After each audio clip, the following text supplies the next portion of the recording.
नमस्कार,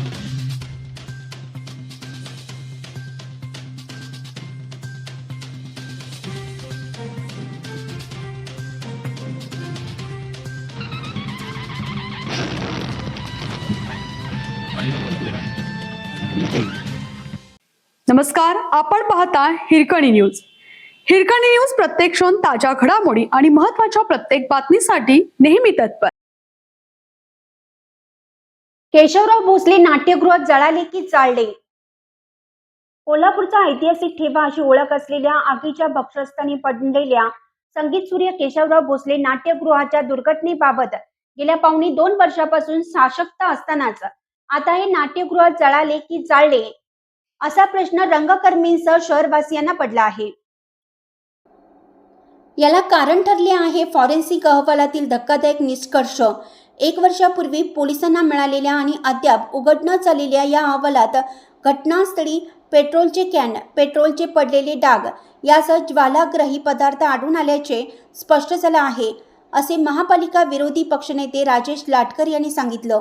कोल्हापूरच्या समृद्ध सांस्कृतिक परंपरेची साक्ष देणारे केशवराव भोसले नाट्यगृह 8 ऑगस्ट 2024 रोजी जळून खाक झाले होते. यामध्ये 16 कोटी 20 लाख रुपयांचे नुकसान झाले.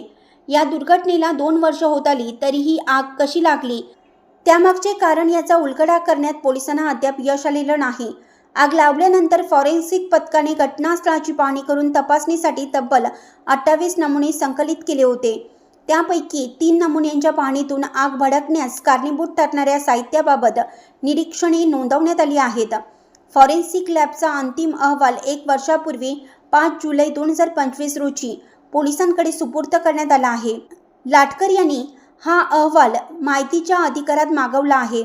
राजेश लाटकर, विरोधी पक्षनेते, महापालिका नाट्यगृह जळीत प्रकरणाचा फॉरेन्सिक अहवाल पोलिसांना वर्षभरापूर्वी मिळूनही त्या आधारे संबंधित साहित्य नाट्यगृहाच्या परिसरात कसे आले, ते कोणी आणले, तसेच त्या संदर्भातील CCTV फुटेजमध्ये काही संशयास्पद बाबी आढळल्या होत्या का, याचा सखोल तपास अद्याप झालेला नाही. राजेश लाटकर, विरोधी पक्षनेते, महापालिका नाट्यगृह जळीत प्रकरणांचा फॉरेन्सिक अहवाल पोलिसांना वर्षभरापूर्वी मिळूनही त्या आधारे संबंधित साहित्य नाट्यगृहाच्या परिसरात कसे आले, ते कोणी आणले, तसेच त्या संदर्भातील CCTV फुटेजमध्ये काही संशयास्पद बाबी आढळल्या होत्या का, याचा सखोल तपास अद्याप झालेला नाही.